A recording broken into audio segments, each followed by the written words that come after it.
Santo, santo, santo é o Senhor dos exércitos.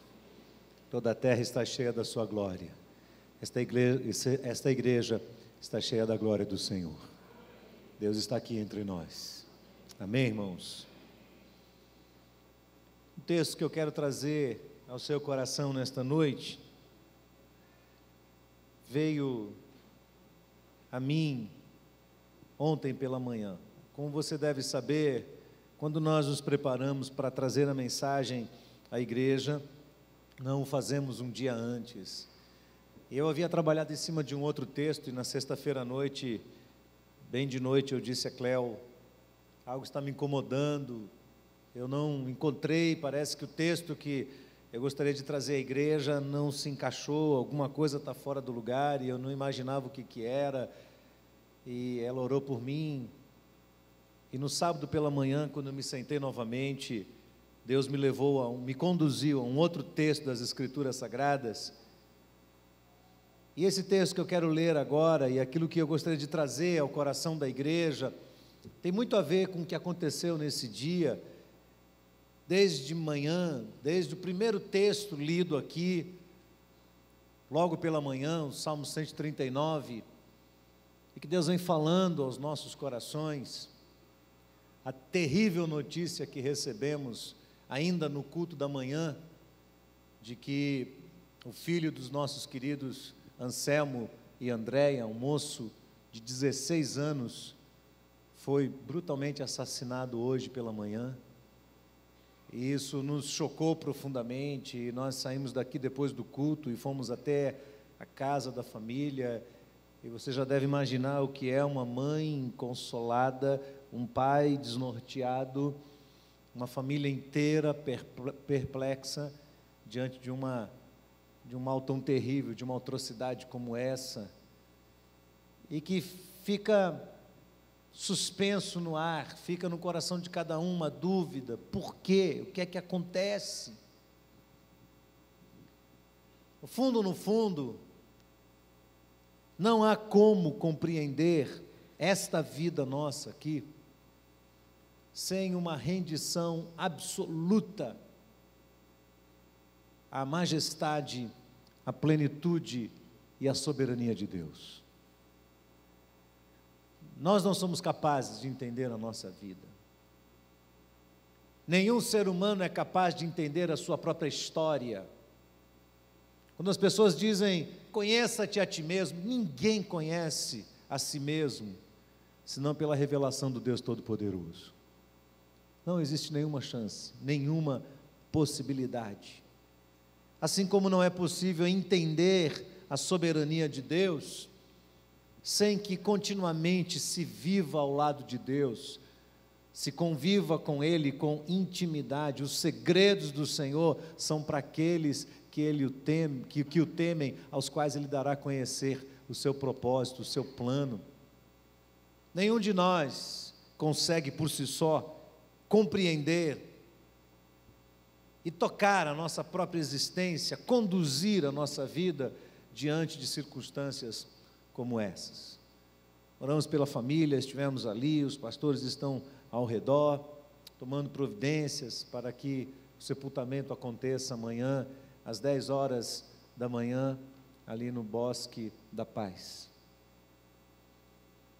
Então eu creio que o texto que eu trago à igreja tem muito a ver com tudo isso, com todo esse conjunto que aconteceu no decorrer desse dia, o que me dá plena convicção de que é Deus mesmo falando, e Ele vai falar ao seu coração através dessa palavra.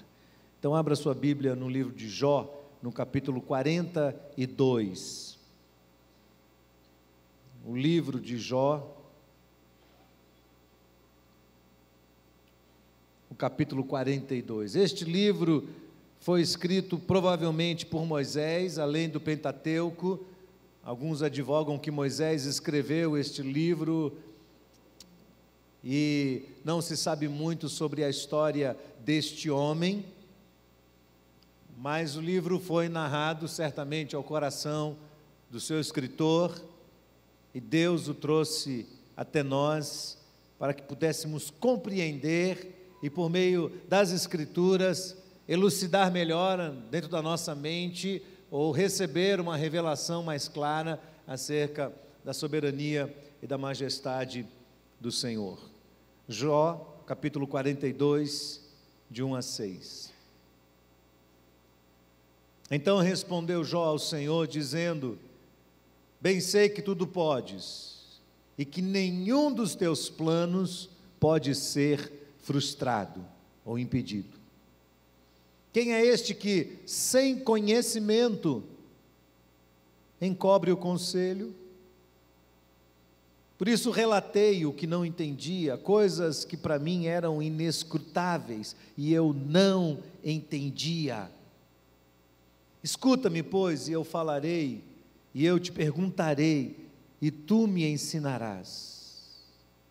Eu te conhecia só de ouvir, mas agora os meus olhos te veem. E por isso me abomino e me arrependo no pó e na cinza. Esta é a percepção de um homem cuja mente foi aberta para compreender uma das mais extraordinárias realidades espirituais.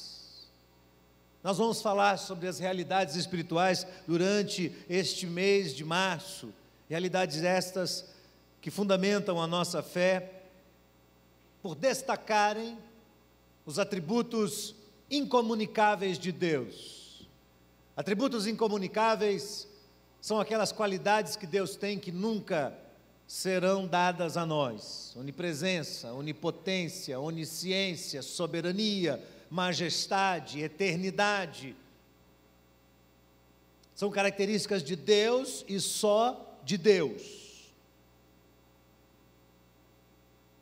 É muito comum, no meio da nossa sociedade, que se pense que os cristãos, ou que os religiosos, de uma forma geral, são pessoas alienadas, manipuláveis, que estão iludidas por falsas promessas e por falsas premissas também, que são cegos e estão ingenuamente sendo conduzidos por alguém que os guia de uma forma má intencionada. Eu até acredito que alguns possam de fato agir desta forma, mas no geral, eu como cristão, sei que os cristãos sabem exatamente para onde estão indo e por que estão indo, ou não sabem?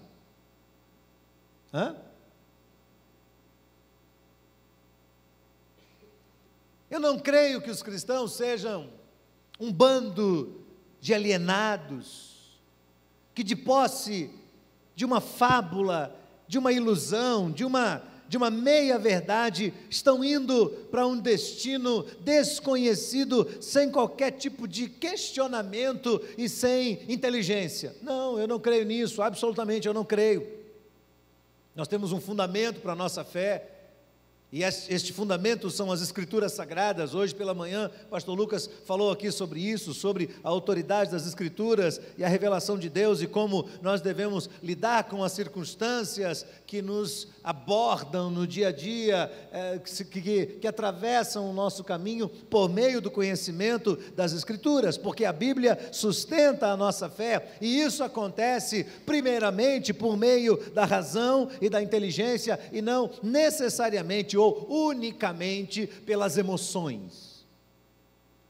Muito embora as emoções também sejam dirigidas pelo Espírito Santo de Deus, mas primariamente a mente humana é tocada.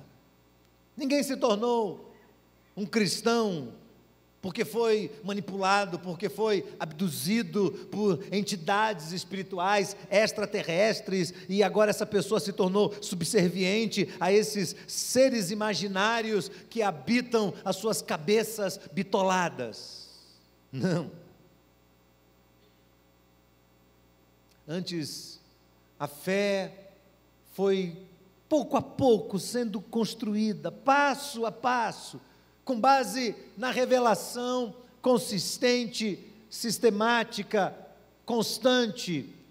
da palavra de Deus, das Escrituras Sagradas, confirmando o que Paulo diz em Romanos, capítulo 10, verso 17, ora, a fé vem pelo ouvir, e ouvir a palavra de Deus. Mas veja, eu não estou falando de ouvir e adquirir conhecimento ou agregar um monte de informações na nossa cabeça, até mesmo sobre a Bíblia,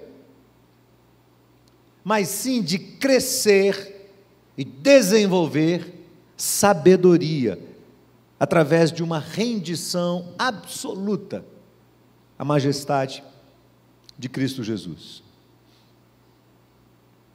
Há uma diferença entre conhecimento e sabedoria. Há uma grande diferença entre saber e ser sábio. Eu e você conhecemos pessoas que sabem muito, muito mesmo, que agregaram bastante conhecimento, mas, no entanto, não mostram sinais de sabedoria.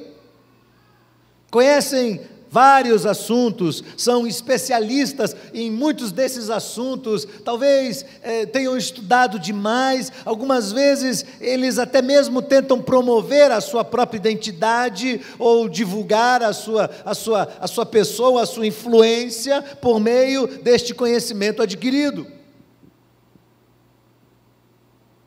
Mas não é comum que a gente observe pessoas que, não obstante tenham muito conhecimento, não consigam organizar a sua própria cabeça, a sua própria mente, as suas próprias emoções, os seus próprios relacionamentos.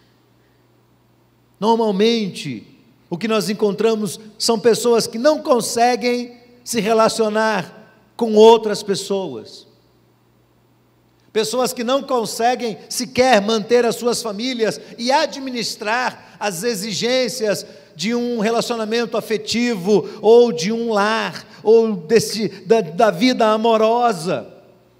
Vivem confusas, não conseguem lidar com as questões existenciais, não aprenderam a lidar com as suas próprias emoções. E quando a vida lhes apresenta situações trágicas, difíceis, pelas quais todos nós passamos, as aflições desta vida, quando essas aflições crescem, ou quando o mundo diz não a essas pessoas, elas permanecem confusas em relação ao propósito da sua própria existência. Eu chamo isso de síndrome do Walking Dead. Já viu aquele seriado, Walking Dead? Aquele monte de zumbi andando assim. Você olha para ele assim, parece que ele está indo para algum lugar. Você fala, ele deve ter um propósito, ele está olhando firme, ele tem um propósito. Quando o pessoal vai e muda, ele vira para o outro lado e vai continuar andando do mesmo jeito, e ninguém sabe para onde ele está indo. Tem um monte de gente vivendo assim, como Walking Dead. Já morreu há muito tempo, está caminhando por aí, está andando por aí, como um zumbi.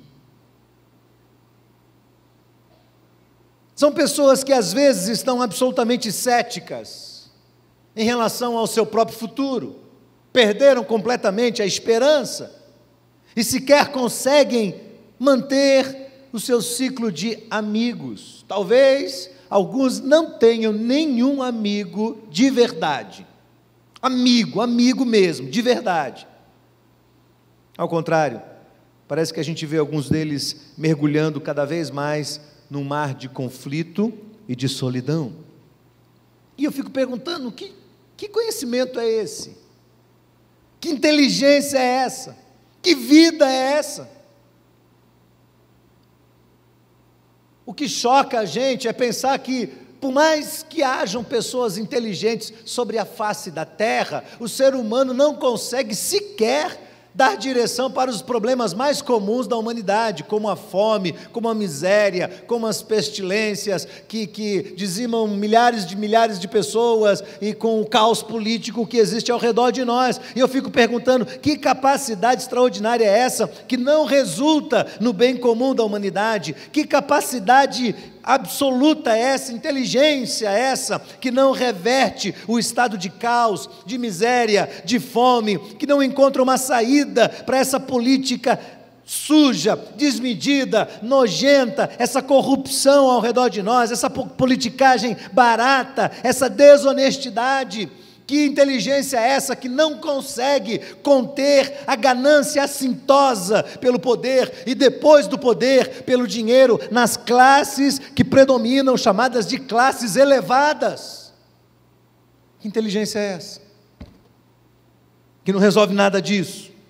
Que ano após ano, o que a gente tem é a decepção. E quanto mais se descobrem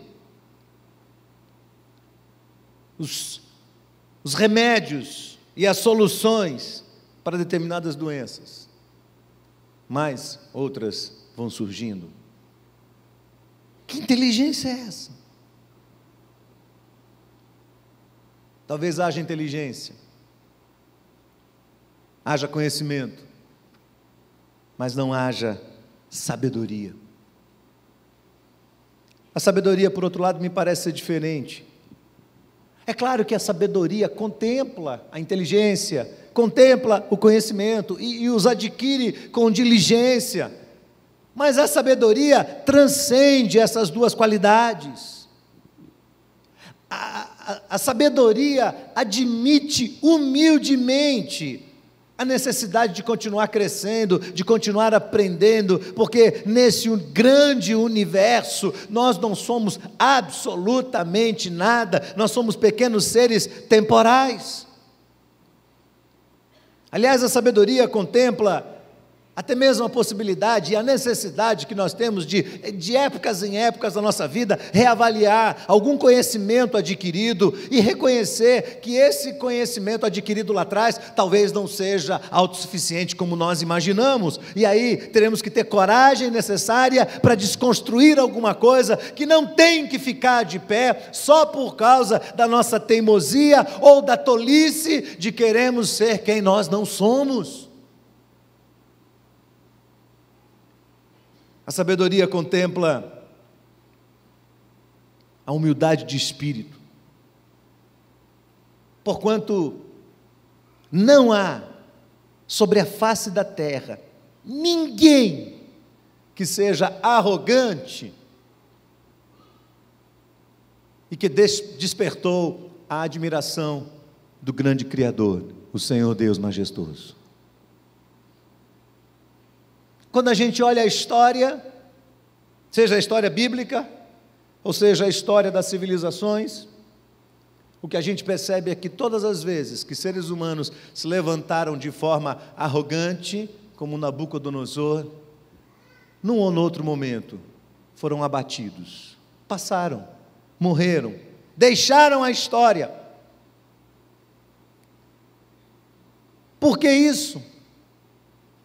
Porque essa é uma das leis absolutas do Criador, que regem o universo. Deus não habita com arrogantes. Deus não convida o arrogante para dividir a mesa com Ele. Conhecimento é bom, inteligência é uma qualidade desejável, mas se os dois não se somarem às experiências da vida, rendendo-se à soberania e à majestade de Deus, eles nunca vão se transformar em sabedoria. Então tudo que a pessoa fizer vai ser ilusório.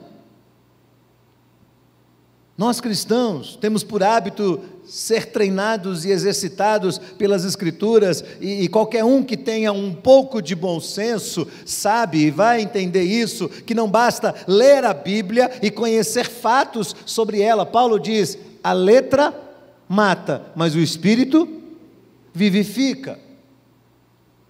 A grande questão não é apenas decorar, por decorar, conhecer a teologia, por conhecer, não. A Bíblia precisa ser explorada, ruminada, refletida, reaprendida todos os dias, associada às experiências cotidianas. Ela tem que nos ajudar a um processo de autorreflexão. Ela nos tornará cada dia mais humildes, cada dia mais dependentes da revelação de Deus, a fim de que a soberba nunca nos alcance e tire de nós o Rei soberano da nossa perspectiva. Tire os nossos olhos da soberania de Deus. Sem as Escrituras, Não há uma percepção clara da soberania de Deus. A percepção da soberania e da majestade se desvanecem. E o que acontece?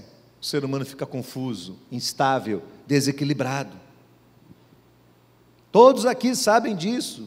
Por isso o ensinamento tem que ser reforçado. E se ele não for reforçado, ele vai se perder no meio de tantas outras informações.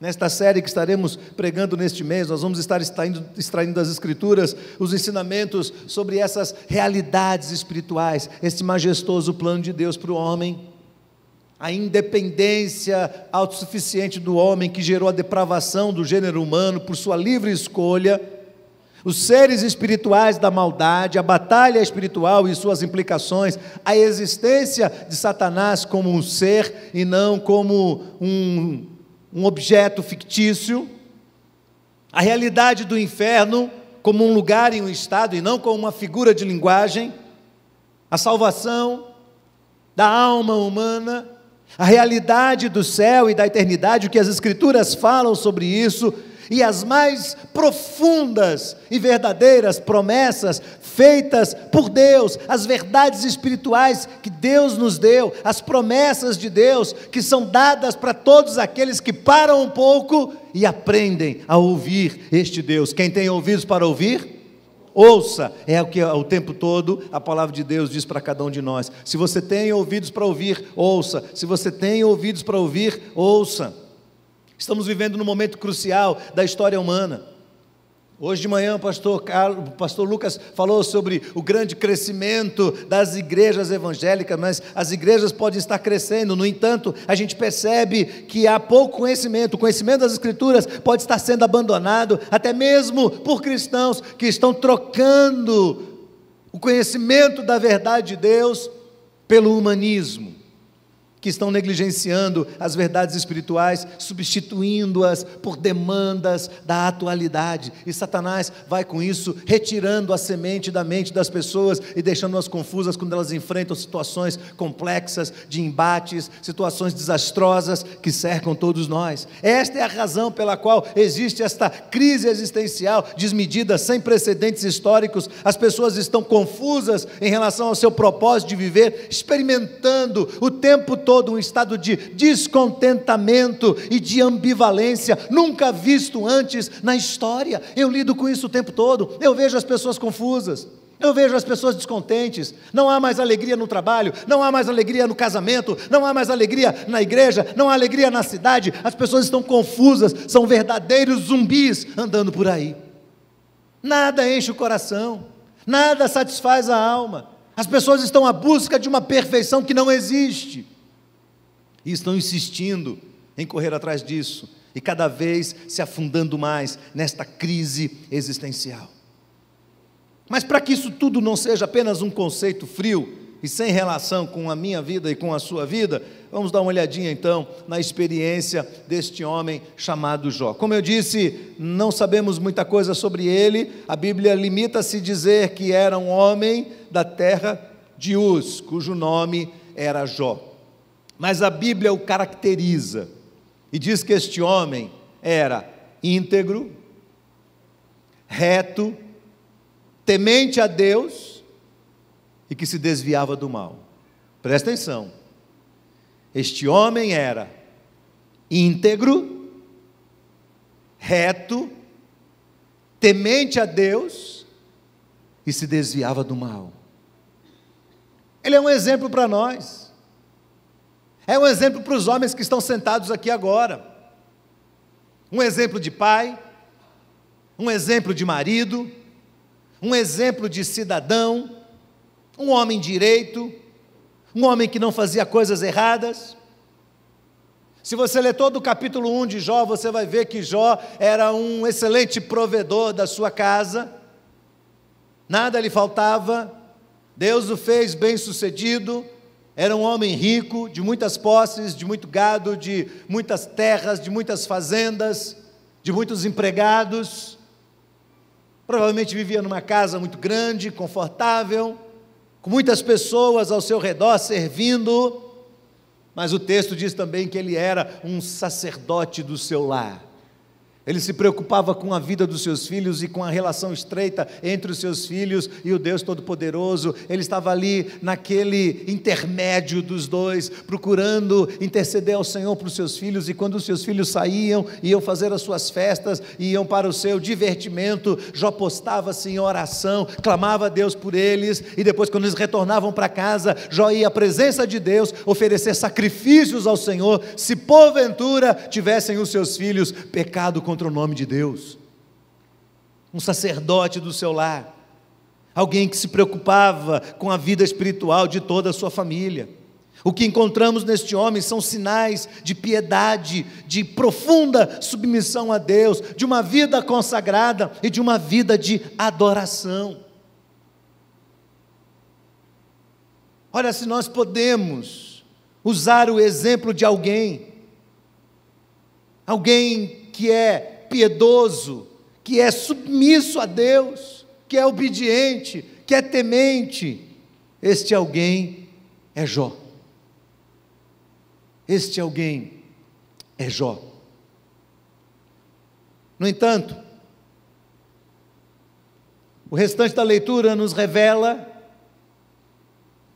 que a sua fé não o livra de ser atacado pelas contingências dessa vida, pelos assaltos, pelos horrores, pela violência, pelos acidentes. Ele não é livre dessas coisas, essas contingências terríveis da vida, às quais todos nós estamos sujeitos. A sua fé não o livrou disso. Pior ainda, a sua fé não o livra das garras e da intervenção deste ser maligno apresentado na Bíblia como Satanás. Satanás vai à presença de Deus e faz um desafio para Deus e diz: você viu meu servo Jó? O Senhor diz a ele: você viu meu servo Jó? E o diabo diz: o que tem ele? E o Senhor diz: ele é reto, ele é íntegro, ele é honesto, ele se desvia do mal. Satanás diz: ah, Senhor, claro que ele é assim.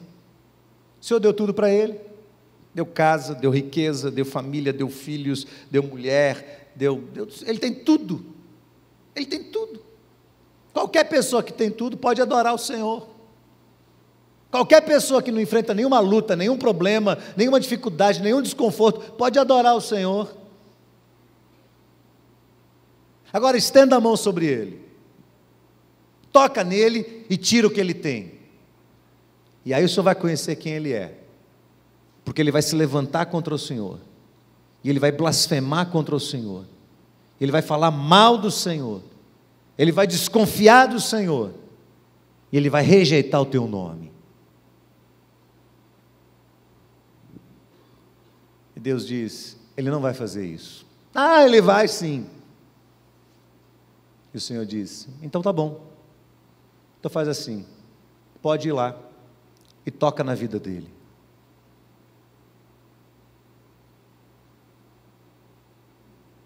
Toca na vida dele. Você só não pode tirar a vida dele, o resto pode tirar tudo.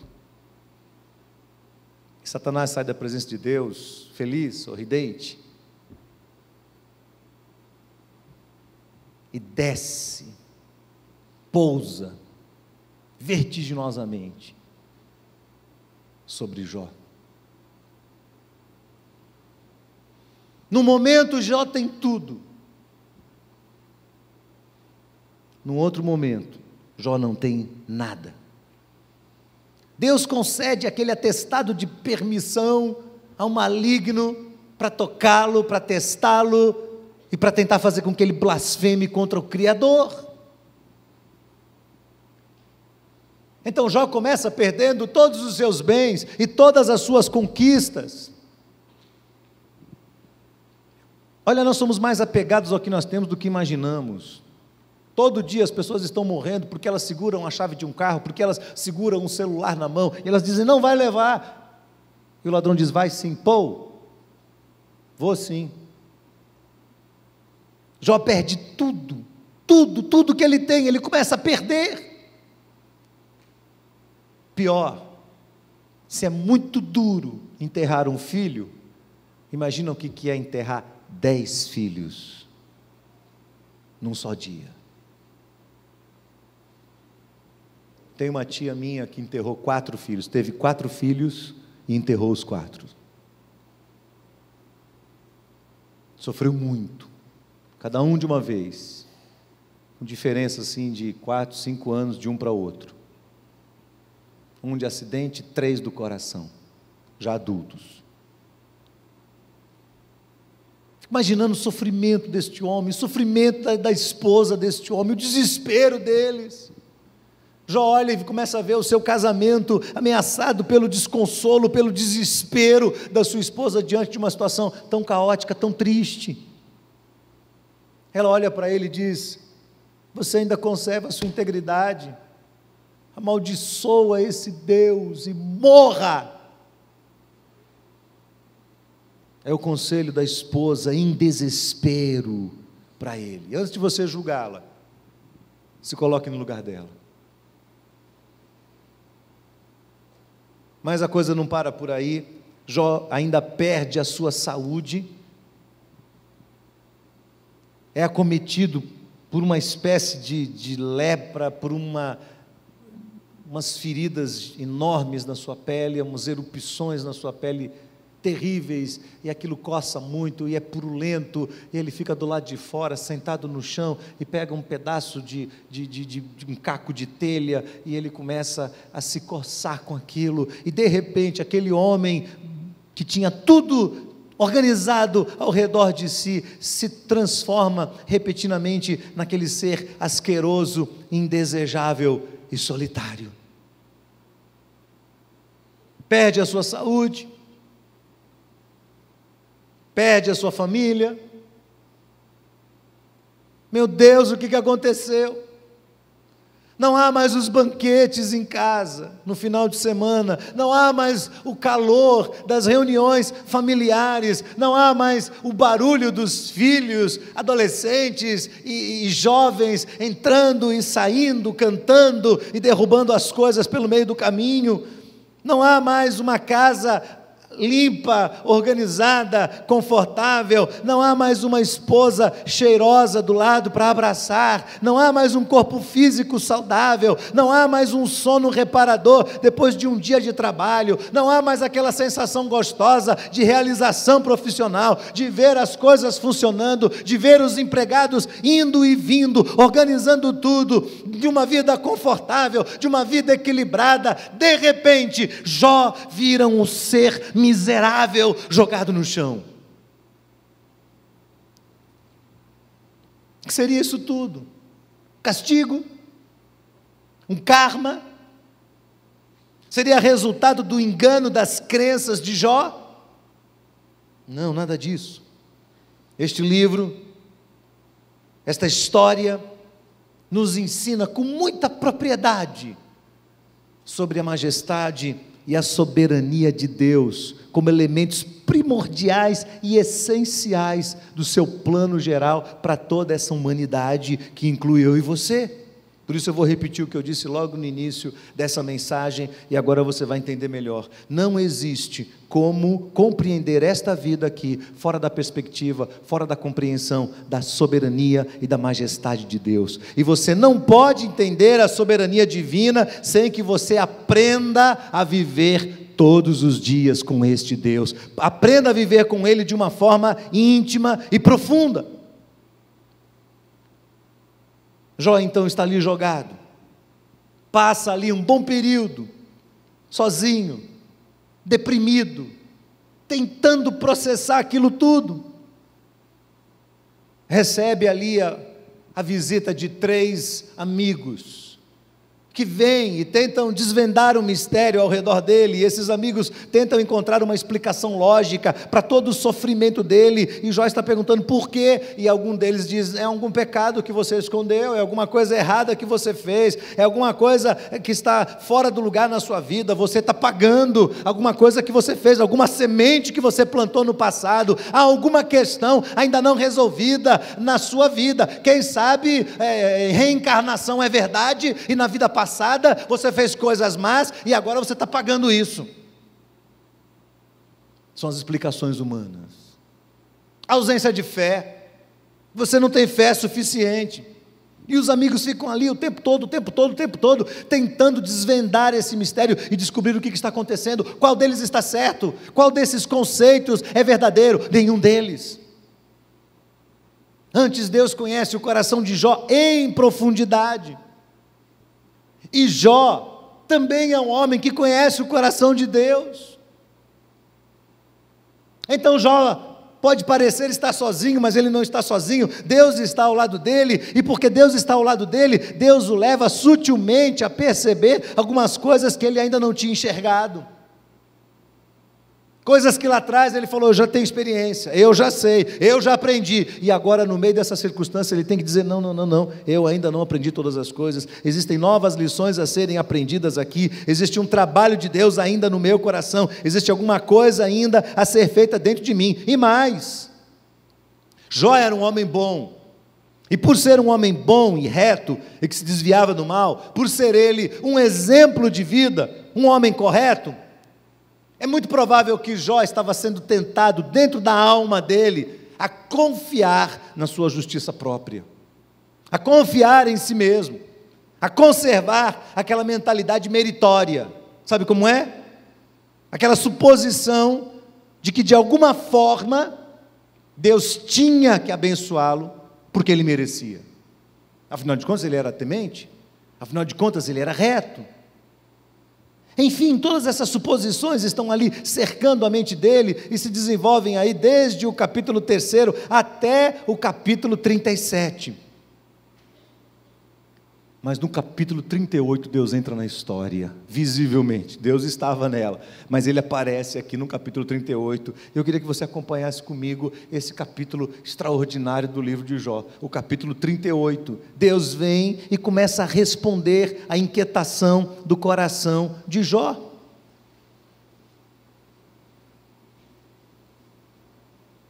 Deus começa a falar com ele.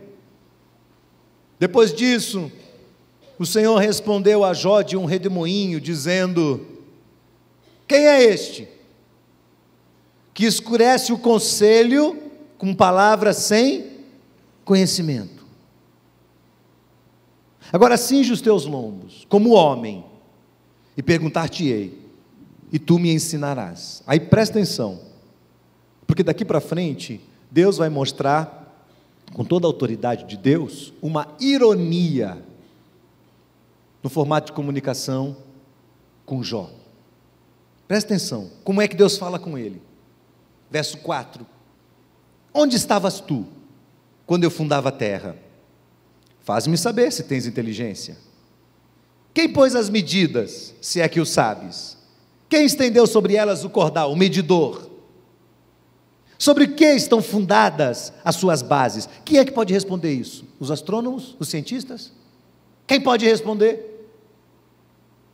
Quem assentou a sua pedra de esquina? Quem mantém esse universo em equilíbrio? Quando as estrelas da alva juntas alegremente cantavam e todos os filhos de Deus jubilavam?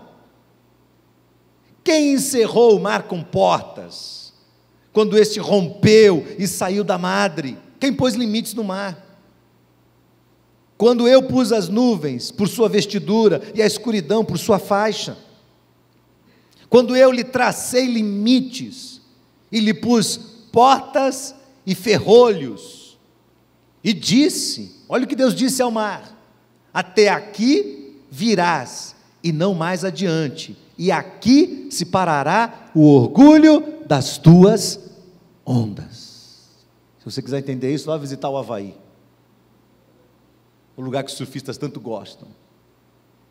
Aquelas ondas imensas. Quando chegam na praia, morre tudo. Morre tudo. Ou, desde os teus dias, desde a ordem, a madrugada, ou mostraste a alva em seu lugar, para que pegasse nas extremidades da terra, e os ímpios fossem sacudidos dela, e se transformassem como barro sob o selo, e se pusessem como vestidos, e os dos ímpios se desvie a sua luz, e o braço altivo se quebrante. Entraste tu até as origens do mar? Passeaste no mais profundo do abismo? Ou descobriram-se-te as portas da morte? Viste as portas da sombra da morte? Ou com o teu entendimento, chegaste às larguras da terra? Faze-mo saber, se sabes tudo isso, onde está o caminho, onde mora a luz, e quanto às trevas, onde está o seu lugar? O tal do buraco negro, que os astrônomos tanto falam, para que tragas aos seus limites, para que saibas as veredas da sua casa. Olha a ironia de Deus, de certo tu o sabes, porque já então eras nascido, não é? Quando o Senhor criou a terra, você já tinha nascido, não tinha? Por ser o grande número dos teus dias, por ser grande o número dos teus dias, entraste tu até os tesouros da neve, vistes os tesouros da saraiva, dos vulcões, que eu retenho até o tempo da angústia, até o dia da peleja e da guerra. Ele controla. Onde está o caminho em que se reparte a luz, ou se espalha o vento oriental sobre a terra? Quem abriu para a inundação um leito, e um caminho para os relâmpagos dos trovões, para chover sobre a terra, onde não há ninguém, e no deserto, em que não há homem, para fartar a terra deserta e assolada, e para fazer crescer os renovos da erva? Quem produz a chuva? A chuva porventura tem pai? Quem gerou as gotas do orvalho? De que ventre procedeu o gelo? Quem gerou a geada que vem do céu? Como debaixo de pedra as águas se endurecem, a superfície do abismo se congela. Poderás tu ajuntar as delícias dos 7 estrelas e soltar os cordéis do Orião? Ele está falando de astronomia agora. Ou produzir as constelações no seu tempo? Se você não for capaz, então tente guiar a ursa com os seus filhos. Sabes tu as ordenanças dos céus? Podes estabelecer o domínio deles sobre a terra? Podes levantar a tua voz até as nuvens, para que a abundância das águas te cubra? Mandarás raios para que saiam e te digam: eis-nos aqui, os raios vão nos obedecer? Quem pôs a sabedoria no íntimo? Quem deu à mente humana o entendimento? Quem foi? Quem numerará as nuvens com sabedoria? Ou os odres dos céus? Quem os esvaziará? Quando se funde o pó numa massa e se pegam os torrões uns aos outros? Porventura caçarás tu presa para a leoa? Saciarás a fome dos filhos dos leões, quando se agacham nos covis e estão às espreitas nas covas? Quem prepara aos corvos o seu alimento, quando seus filhotes gritam a Deus e andam vagueando por não terem o que comer? Você está entendendo o que está acontecendo aqui? Deus chega para Jó e fala assim: Jó, presta atenção, você está focado no seu sofrimento, o seu sofrimento é terrível, mas coloca de lado um pouquinho o seu sofrimento e comece a olhar os sinais da plenitude, da sabedoria e da majestade de Deus no decorrer de toda a história. Olha para a própria criação, Jó, e você vai me enxergar nela, e você vai ter percepções claras de mim, de coisas que ninguém sobre a face da terra pode fazer, senão um Deus Todo-Poderoso. Em lugar nenhum. No capítulo 39, ele continua falando aí, ele avança pelo caminho 39, falando como é que as cabras montanhesas sobrevivem, como é que os jumentos bravos dos montes ficam de pé e ninguém consegue caçá-los. Ele fala até algo engraçado, como é que os avestruzes não cuidam dos seus ovos, porque não receberam sabedoria do Todo-Poderoso. Fala da força do cavalo e da sua coragem na batalha, como ele não se intimida. Fala do gavião, como é que ele voa com inteligência. Ou seja, Deus vai mostrando pouco a pouco para Jó os sinais da plenitude, da soberania e da majestade de Deus, que estão por todos os lados ao redor de nós. Louvado seja o nome do Senhor. Mas a gente não vê.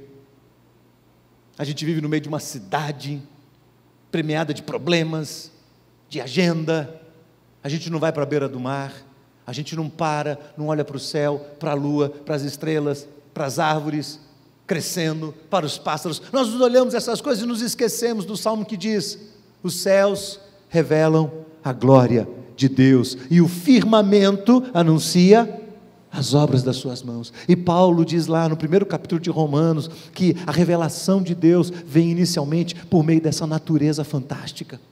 Isso tudo revela a presença de Deus, e Paulo é muito contundente no que ele diz assim: a revelação é tão profunda, que qualquer pessoa é inescapável, é indesculpável, porque tiveram conhecimento de Deus, através dessa exposição dos sinais, da grandeza, da soberania e da majestade divina, mas não se renderam a este Deus, não se renderam a essa majestade. Quando você não se rende à majestade de Deus, você entra em desespero.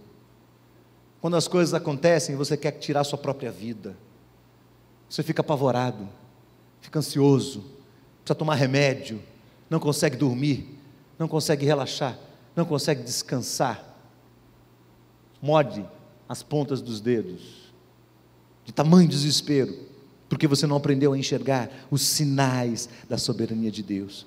O ensino de Deus é claro, e no capítulo 40 Jó começa a responder ao Senhor. Olha que lindo, respondeu mais Jó ao Senhor dizendo: ó Senhor, respondeu mais o Senhor a Jó, um questionamento de Deus para Jó dizendo: porventura, o contender contra o Todo-Poderoso é sabedoria? Quem pode responder isso aqui hoje? Contender com Deus é sabedoria? Responda aí no seu coração. É sábio contender com Deus? Quem arguia assim a Deus, responda por isso. Qual é de nós que pode levantar a mão e dizer assim: Deus, o Senhor não sabe cuidar da minha vida, o Senhor não sabe cuidar da minha história, o Senhor não sabe cuidar dos meus problemas? E o Senhor diz assim: alguém pode contender contra o Todo-Poderoso? Isso é sábio? Quem arguia assim a Deus, responda por isso. Então Jó responde ao Senhor dizendo: eis que eu sou vil, o que te responderia eu? A minha mão eu ponho aonde? Na boca. O que é um homem sábio, não é? O que é um homem sábio? Deus, eu vou discutir com o Senhor? Eu vou pôr minha mão na boca. Antes de falar do Senhor, antes de pensar qualquer coisa do Senhor, tapa minha boca. Eu me aquieto, Senhor. A minha mão eu ponho na boca. Uma vez tenho falado, mas não replicarei, ou ainda 2 vezes, e não prosseguirei. Sabe o que está acontecendo aqui? Jó está admitindo que ele fez mau juízo de Deus. Ele está admitindo isso no seu coração.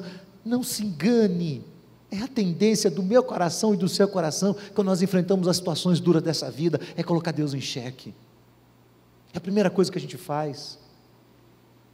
É um humanismo plantado dentro de nós, é a ação vigorosa de Satanás tentando dizer para nós: o seu Deus te abandonou, Ele não cuida de você.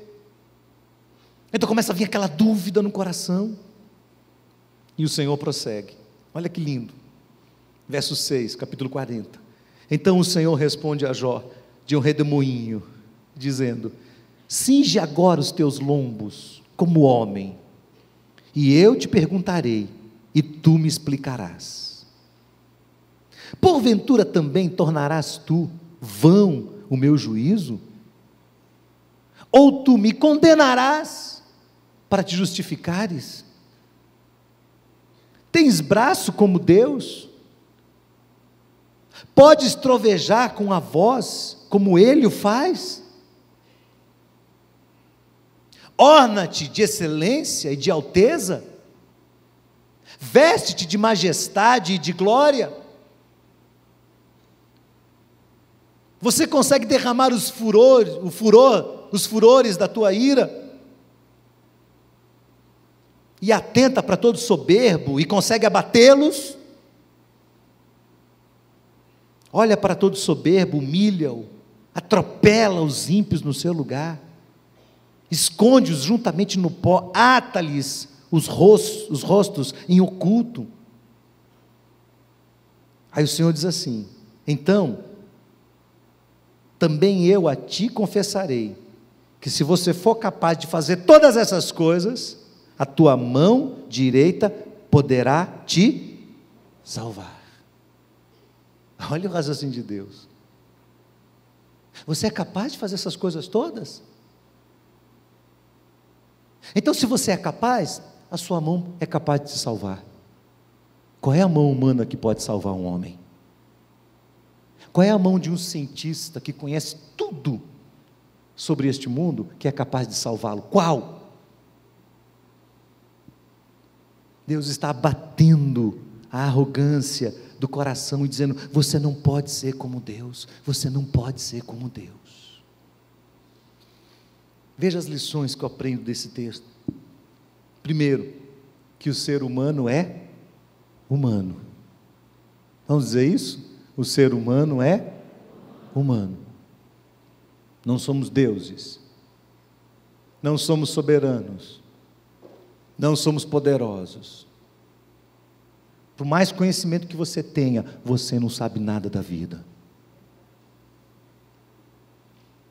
Por mais especialista que qualquer um de nós possa ser numa determinada área, nós ainda não sabemos nada sobre ela. E a pouca inteligência que nós temos, foi Deus que nos deu.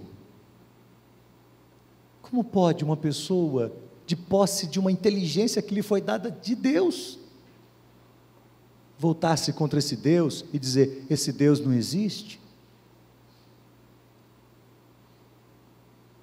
Como podem os cientistas dizer: não, o mundo é uma obra do acaso? Quando a Bíblia diz: Deus criou céus e terra. Como pode? Vocês que são universitários e que se deixam arrastar pelos encantos de quem prova para vocês aquilo que eles não são capazes de aplicar na sua própria vida e existência. Preste atenção nisso. Quem criou este mundo foi o Deus Todo-Poderoso.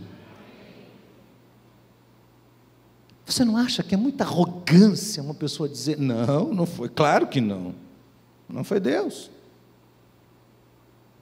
Li essa semana uma parte de um escrito de Ingrid Newkirk. Essa mulher foi fundadora, muito controversa, de uma associação chamada PETA, uma associação naturalista de proteção aos animais. Ela escreveu assim: todo rato é um porco, que é um cachorro, que é um garoto. Artigo em que ela contesta por que é que a humanidade fala tanto dos 6 milhões de judeus que morreram no Holocausto e não se dá conta de que todo ano 6 bilhões de frangos são mortos para virar comida. Olha você a ignorância do ser humano, que de posse do conhecimento, do suposto conhecimento, confunde tudo. Claro, se realmente o mundo evoluiu do nada, então qualquer um aqui vale um frango.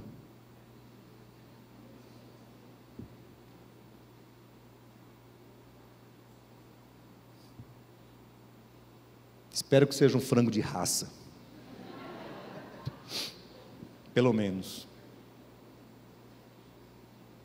Paulo diz assim: olha, não pense ninguém de si mesmo além do que convém, pense com moderação, presta atenção, coloca a sua cabeça no lugar. Você quer contender com Deus, você quer dizer que não é Deus que fez essas coisas todas, você ainda acredita nisso? Porque se você acredita, você começa a confundir tanto as coisas que você não consegue perceber o valor do ser humano. Deus não criou animais para serem iguais seres humanos. Deus criou seres humanos para dominarem os animais. Esta é a ordem das coisas. Nós somos seres humanos. não somos deuses, não somos conhecedores de tudo. Se temos acesso a um determinado nível de conhecimento, é porque Deus nos permite, e pode ter certeza, a hora que Deus disser assim, que nem Ele falou para o mar, você vem até aqui, a hora que Deus disser para mim ou para você, você vem até aqui, daqui você para, eu e você paramos, ou não para? Quem aqui vai contender com Deus? Quem aqui vai dizer para a morte, pare, você não vai me levar agora? Quem? Alguém vai fazer? Segundo, Deus é o Deus soberano, Criador de todas as coisas, majestoso Deus, e por causa disso, Ele controla todas as coisas, inclusive o mal. Inclusive o mal. Na sua ação soberana, isso não quer dizer que Deus criou o mal, que Deus aceita o mal, que Deus gere o mal, mas a sua ação soberana é abrangente até sobre o mal. E se o que existe de pior no mundo da maldade é Satanás, Satanás não pode fazer nada sem a permissão do Deus Todo-Poderoso. Não tem para onde ir. É a Bíblia que ensina isso. Por isso, ele diz no capítulo 42, bem sei que tudo podes, e nenhum dos teus planos pode ser frustrado. Terceiro, quando homens e mulheres se humilham, quebram seus corações, se quebrantam, encontram um caminho de volta para Deus.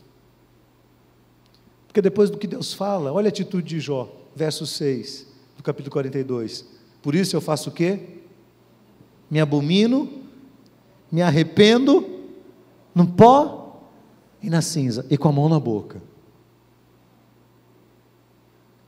É uma atitude de quebrantamento, é alguém que se volta para Deus, é alguém que abaixa a sua cabeça e diz, Deus, que tolo eu fui, querendo ser independente, querendo fazer as coisas do meu jeito, que tolice a minha, Senhor, isso é impossível. Deus é o Deus majestoso, Deus é o Deus criador de todas as coisas, é Deus supremo, é Senhor do universo, mantém as bases de sustentação desse universo todas na sua mão. Deus é quem decide e Deus é quem define o destino de todas as coisas, incluindo a minha história e a sua história. Deus é o Deus que controla todas as coisas segundo o propósito da sua vontade, ponto final. É tão bom saber que Deus controla a nossa história. É tão bom saber que ainda que eu passe pelo vale da sombra da morte, eu não vou temer mal algum, porque o Senhor vai estar comigo. É tão bom saber disso. Porque esse Deus que tem todo o poder, fez algo extraordinário. Ele desce a sua criação, ele encarna, ele vira um ser, na figura de Cristo Jesus. Ele desce a essa humanidade. Nenhum de nós consegue entender a mente de Deus, nenhum de nós consegue explicar quem Deus é. Nós temos vislumbres de Deus, mas não podemos explicar Deus. Então Deus falou assim, o que é suficiente em mim, eu vou revelar para vocês. Ora, havendo Deus outrora falado aos pais pelos profetas, nos últimos dias, falou-nos pelo Filho, Jesus Cristo, o Filho de Deus.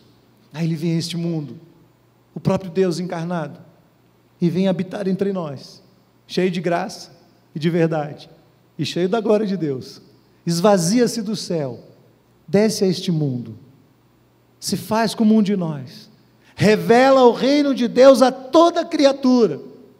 Este ensinamento se expande por toda a face da terra, e toda geração e toda pessoa começa a ter acesso a esse conhecimento.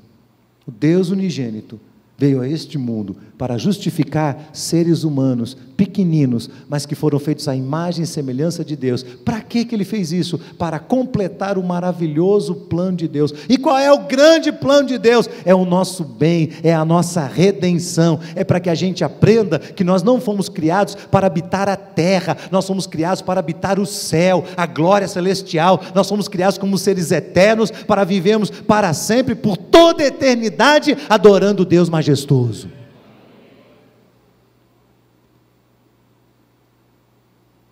É a soberania de Deus. Quando eu estava lendo esse texto, me veio à mente uma música muito linda, Não linda só porque foi composta aqui pela nossa equipe, aqui da IBAN, pelos nossos músicos, mas pela sua letra, pela sua profundidade, pelos seus acordes. Essa música tocou meu coração e eu queria que ela fosse reproduzida nesse momento e que você, enquanto eles estivessem cantando, você abaixasse sua cabeça. Essa música que fala sobre a majestade de Deus, queria que você abaixasse sua cabeça e que você dissesse: Deus, Deus, Deus, quem sou eu? Quem sou eu? Quem sou eu? Quem sou eu para ficar questionando as coisas diante do Senhor? Quem sou eu para ficar querendo pôr limites ao Senhor? Quem sou eu, Senhor? Pergunte aí para você mesmo. Pergunte para você, porque há lá no fundo da nossa alma, por vezes, esse sentimento de rebeldia contra Deus, que faz a gente dizer assim: Deus me abandonou, Ele não está comigo, Ele está cuidando de mim, não está orientando minha vida, e não é verdade isso. Deus está no controle de todas as coisas. Ele é o Deus Criador, Ele é o Deus Criador, Ele é o Deus fiel. Você pode questionar o Senhor, pode ser que alguém chegue aqui no final e venha dizer para mim: não, mas a ciência diz. Olha, meu amigo, tudo bem, você tem todo o direito de crer que o mundo veio do nada, mas a palavra de Deus diz que Deus criou céus e terras. A palavra de Deus diz isso, e criou você para a eternidade, não criou você para a perdição. Então preste atenção neste cântico, ouça-o e deixe que o Espírito Santo de Deus complete essa palavra ao seu coração.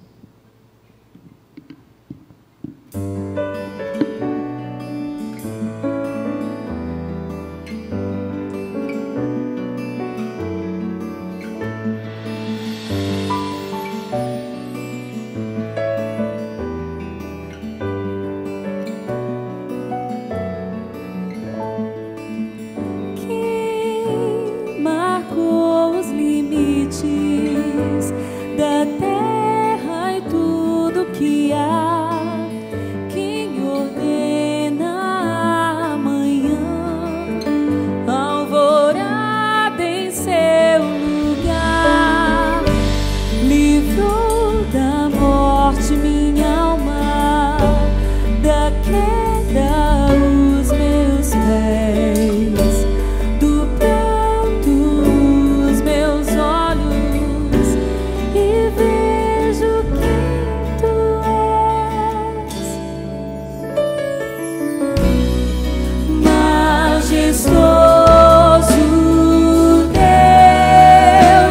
Sei que tudo poderás fazer, sublime Deus, nenhum de seus planos falhará.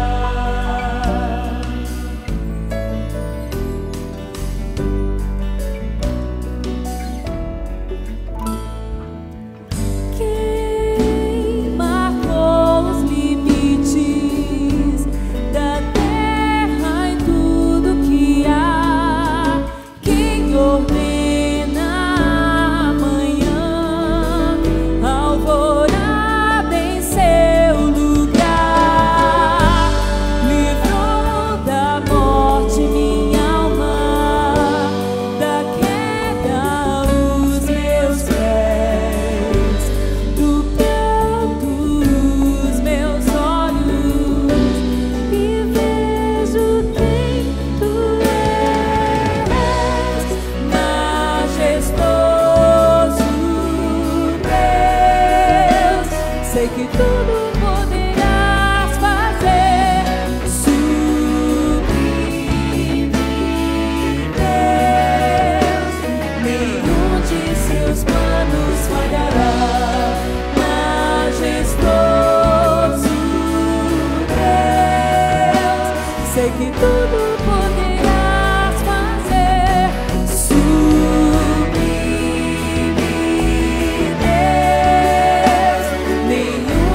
seus planos falhará.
choro neste lugar. Eis que novas coisas o meu Senhor fez. Não há mais motivos para choro neste lugar.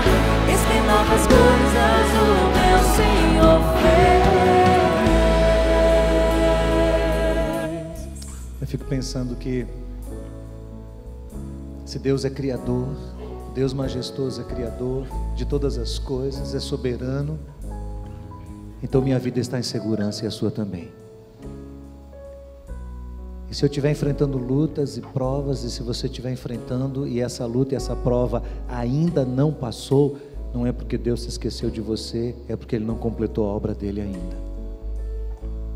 Então quando Deus viu que todo o sofrimento de Jó tinha servido, tinha alcançado o objetivo dele na vida de Jó, o verso 2 do capítulo 42 diz que o Senhor reverteu a história de Jó e o segundo estado dele foi muito melhor do que o primeiro. Eu não conheço o seu coração, não sei como é que você está, mas essa é uma grande realidade da qual nós não podemos escapar. Deus é o Criador de todas as coisas, Ele é Senhor da história, Ele é Senhor do universo, Ele é Senhor das nossas vidas, Ele é Senhor dos pequenos detalhes da nossa existência. Ele é o Deus que conta os nossos cabelos, Ele é o Deus que conta os nossos dias, Ele sabe se vamos adoecer ou ter saúde, Ele sabe se vamos viver por mais um tempo ou se vamos partir a qualquer momento para a eternidade. Deus é Senhor de todas as coisas.